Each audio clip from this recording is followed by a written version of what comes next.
in my opinion, it takes a entire village to raise a good kid.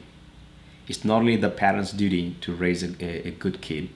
So I think it's a collective effort to raise good human beings.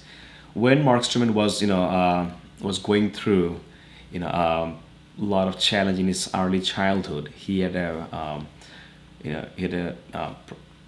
problem with talking in a I should say as a little child. He had some speaking problem. He could not talk a lot of he couldn't say a lot of word clearly, and because of that, kids used to make fun of him, and he used to come home crying, and his stepfather used to beat him, that why he did not speak up and why he did not fight back with those kids.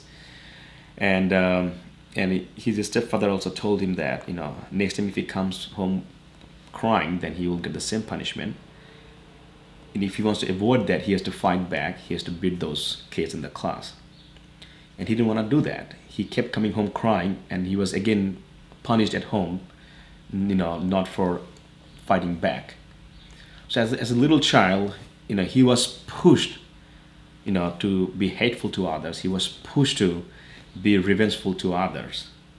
And if his stepfather did not do that, rather if he or the family member would have done the right thing to find out which kids make fun of him, or teach him the good thing, that instead of being revengeful or being hateful to the kids, how they could overcome that situation, go and talk to the teachers, or find out how they can solve the problem in the class.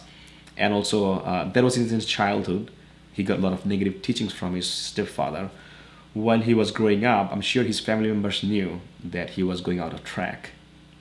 Instead of ignoring him, if they would have addressed those issues in his early childhood, and if they could have showed him love and some guidance, definitely things would have been changed.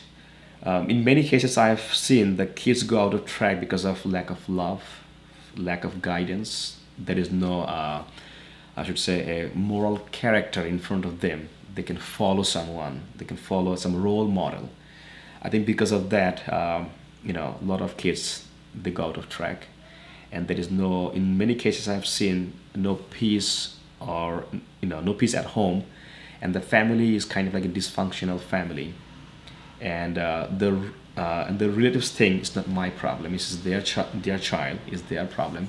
So instead of ignoring, because of it's not my problem, if people could have stood up and at least give some guidance or show some love, some sympathy to Mark Stroman, I'm sure things would have been definitely different.